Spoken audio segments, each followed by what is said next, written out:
ये इ'यां सिलसिला लकड़ का चलता रहा तो शहरी शहर वाला गोट फार्मिंग भी फ्री चलती रहा सी। अस्सलाम वालेकुम। मार्का जेड़े सारे दोस्त सटाल फीड ते जानवर पलेंदे ते ये खास कर लकड़ मंडी के जानवर देखो, ये कोई लकड़ का डिज़ाइन नहीं है, बकरियां का रखा है।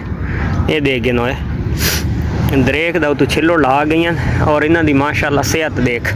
ये दरिया खान सारी लकड़ मंडी है और इत्थे भी ये तूत दियाँ लकड़ियाँ आई पे जिन्होंने छिल्लड़ ला के खानियाँ पाइयां।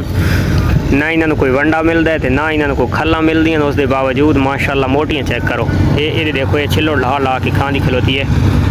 बहुत ही पढ़ियाँ लिखियाँ बकरियाँ होंदियाँ और सवेरे ले घरों आसन तो शाम वेले ना खुद ब खुद वल के वजना है। और इन्हों का ना तो कोई नाल साई है और ना ही इन्होंने कोई वलावन वाला है तो ना ही ये पर रोड वाले पासे बहनियाँ। और इन्हों की माशाल्लाह सेहत देखो, और सारी दिहाड़ी लकड़ियाँ के छिल्लड़ तो पट पट के खा के ना इन्होंने कोई बीमारी, ना वैक्सीन, ना कोई टेंशन, ना परेशानी। और इन्हों की सेहत देखो माशाल्लाह, ये चेक करो पुट्ठा देखो। जेडे दोस्त वंडे खवेंदे पे उसन उन्होंने जानवर इं मजबूत ना होसन जिमें ये जानवर मजबूत हैं। एक और राज के परू बैठी हुई है तो ये लकड़ मंडी ओ सामने जड़ी परे पीले रंग की कोठी नज़र आती पई है उत्ते तक। ये पीछे सारी लकड़ मंडी है तो इस लकड़ मंडी के हर जहाज उत्ते इं चार चार पाँच पाँच जानवर ये छोटे वड्डे होसन और इं पेट भर के अपना चारा वगैरह खा गए सन। कोई घाह नहीं, कोई कुछ नहीं, सारी दिहाड़ी छिल्लड़ खासन। और कोई खास कर लकड़ियाँ के नाल पत्रे शत्रे आवड़ सन वो खासन।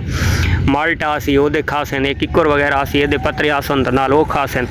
और खास कर ये जी दरेख तूत ऐसे तो लकड़ियाँ की ऐसी दी तैसी कर सटेंदियां। खास करो तू छिल्लड़ ला ला के ते ये हुण छिल्लड़ नाल देख कि'यां सफाई की ना तो पूरी दिहाड़ इन्हां दी इ'यां गुजर सी और सारी दिहाड़ टैट थी के वलसन पिछा।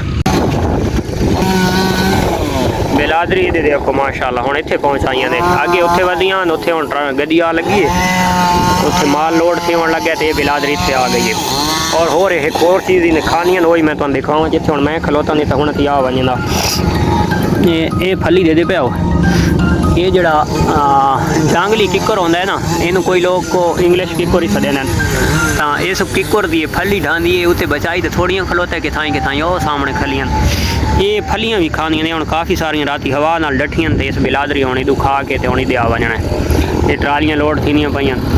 ये दरिया खान की जी जहाँ की मैं वीडियो बनाना पे सारे दरिया खान तहसील की मंडी है और ये एशिया की नंबर 1 मंडी है, यानी कि पूरे एशिया की सब तो वड्डी जी टिम्बर मार्केट यानी कि लकड़ की जी मंडी है तो वो इत्थे। क्योंकि दरखत सारे बखर दे बहुत ज़्यादा लाया हुआ है तो इस वजह तो मंडी भी सब तो वड्डी है। क्योंकि हम सारे बखर के 4 तकरीबन फैक्ट्रियां लग चुकी हैं चकबोर्ड वाली वो पिशावर ये जी कभी सामने लोड थी खलोती है फैसलाबाद वहदी कपड़े वाली मिलों के सुक्की लकड़ खड़े ने, यानी कि पूरे पाकिस्तान के लकड़ इतों वहदी है सारे दरिया खान के ये इं सिलसिला लकड़ का चलता रहा तो शहरी शहर वाला गोट फार्मिंग भी फ्री चलती रहा।